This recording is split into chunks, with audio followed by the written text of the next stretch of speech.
Hello, everyone. Welcome to Let's Talk MJ podcast. And today's episode is going to be focused on MJ impersonators. And today we have a guest from the UK. So please introduce yourself. My name's Josh. I'm currently being worked on the name an invincible tribute to Michael. So yeah, it's pretty much me, right? That is. Awesome, awesome. Thank you, Josh, for joining today. So with the first question, that's I just ask everyone, when and how did you become a Michael Jackson fan? I would say it was quite young, really, because I would say it's quite young. Then, kind of along the line, I kind of forgot MJ. Then, so a few years after that, kind of just got back into MJ, really. I would say I've been following MJ probably since I was quite young, really. Do you have a favorite Michael Jackson song or a favorite Michael Jackson album? Say favorite song, I would probably have to say "You Rock My World" because that's always like a spot for me with Invincible. It has. Nice. Do you have a favorite album? Um, I'm gonna have to say "Dangerous" at the moment because I've been listening to like Who Is It recently. So also "Dangerous" is like my favorite album so far. Nice. All right, so now going into our actual topic of the day, which is Michael Jackson impersonators. Do you have a favorite Michael Jackson impersonator and why? I would say UK wise, it has to be Michael Starr and Ben. Now, I've met Ben on three occasions. Very nice guy, and he really brings like Michael alive. He does when he performs. I would say US wise, I can only go off one I've seen, which was ages ago. It was in Florida. It was Dangerous Jackson. It was only like a small thing, like club, but I think if yeah, 'cause I'm seeing Miles Frost in April for MG Musical. So if I think he's good, then Miles Frost will be on the list as well. Nice. And what is the name again from the guy in Florida? I didn't watch Like him before. Dangerous Jackson, because Dangerous Jackson. that's literally all the name he had was Okay. just Dangerous Jackson. I don't think I've ever watched his show. I Okay, mean, that's nice to know. yeah, For me, um, it's really hard to pick. I don't think I would like choose like a favorite Michael Jackson impersonator. But like just by watching shows, um, one that just comes to my mind, at least that I loved his voice, singing like very close to Michael, would be Jeffrey Paris. I'm actually wearing this shirt, yeah, the because I have noticed Invincible. that Jeffrey has said multiple times to my comments that they would love many people who do like America, Europe. They would have loved to like come to the UK and show their talent off because we haven't had them over here yet. Yeah. So I just like really love like his voice on how it's like so close to Michael. But I love like all MJ impersonators, like for Yeah. sure. And you Um, guys got Dancing Toll over there and Trapson as well. I've seen yeah. some of their work. They're actually Trapson's all right. I'm not a big Mm-hmm. fan of his music wise, but he's pretty good for MJ that he is. Yeah. Next question. How did you first discover your talent for impersonating Michael, and what inspired you to do it? I would say what inspired me. I would say it was like I would say it's when I think it was definitely when I first saw Dangerous Jackson in Florida. Then after that, 2019 came around Ben. So I'd say kind of just seeing the tribute shows in it kind of inspired me to like get out there and just kind of keep doing what they kind of like, try and do what they do, but also do it how I want to do it. Like that's kind of the talent I've discovered. It's like just get out there and show people that you could do it. And when did you watch the Dangerous show? I believe that was 2018. That was 2018. Okay. yeah. Do they have like show every time in I Florida? mean, Like like I think if last time I spoke to him, which was I believe last year, he I think he got moved up to the the club in Miami. He did because they've got two different places. They got same club, Florida and Miami. They do so. I think he was performing in Miami when I was in the States last year. We got a chance to see him, but I think he was. I think it's roughly the same idea it is of what he was doing. hmm awesome. Um, I am not an impersonator, so I cannot really answer this question. Yeah. But I do like to dance. Some of Michael's songs, I don't know if you ever see my TikTok. Sometimes I do post like Hmm. some like small dances, just like for fun.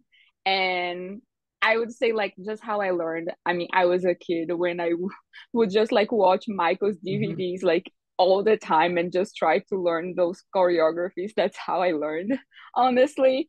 But again, I'm not impersonator. It's just like Hmm. for I just dance like for fun. Yeah.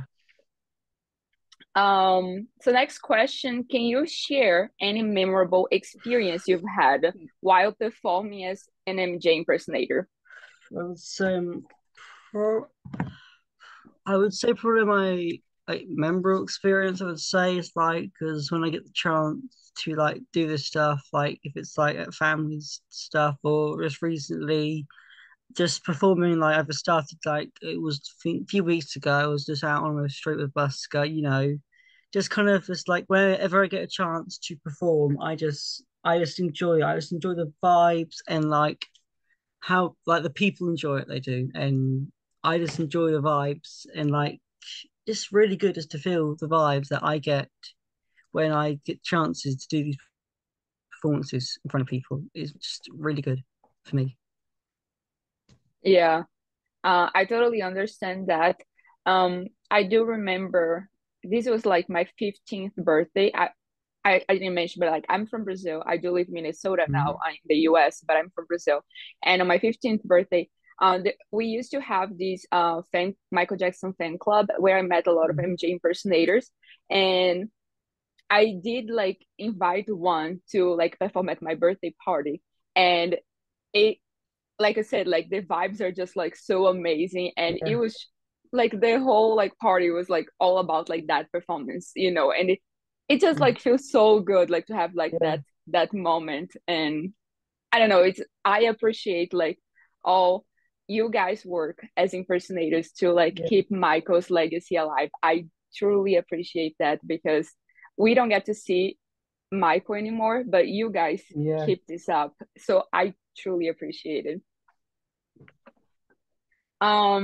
So next question. How do you prepare for a performance as I would MJ? say for me it's like because I've been told by many of my fellow tribute artist impersonators that I always have to sharpen up.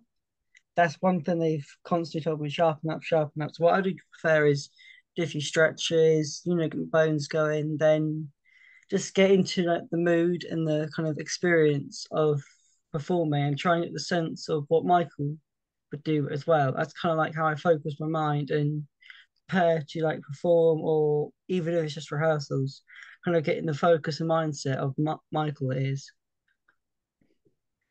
Nice. So last thing is, would you like to share anything else? Anything else? I would say for me, currently, for my, I'm working on currently, which is, I believe, I am currently working on like the fish, like I'm working on like tribute show stuff, like for me. But I'm thinking, hopefully, if I can get, I mean, I did apply for Britain's Got Talent last year, didn't get through, but I'm just hopefully going to keep trying and trying, then pretty much just work on myself and just pretty much just improve myself as an impersonator and hopefully try and get more stuff to like get my game up a bit more. Yeah, I truly hope you can get in. Me So you too, said you yeah. applied last year? Well, I went to the auditions last year, so Last year, okay. but since the producers were there, they didn't want me this last year's for this year's series. So I'll probably try it again, maybe like in a few years, because me and another impersonator in the UK, gonna, we were actually were both going to be there. We were at the exact same time, but unfortunately, he had to step away because he wasn't ready. So I hope Mm-hmm. so. I'm just taking his advice and just keep practicing and be ready for next time I go up there. Yeah, for sure. I hope you can get it next time. Yeah, I hope so as You well. um all right. Did you want to share about like that Instagram post that you shared with me Oh yeah, of my because I think yeah, yeah. because someone posted yesterday that apparently yesterday was 15 years ago when Michael announced his farewell tour. This is it. Mm-hmm. Apparently,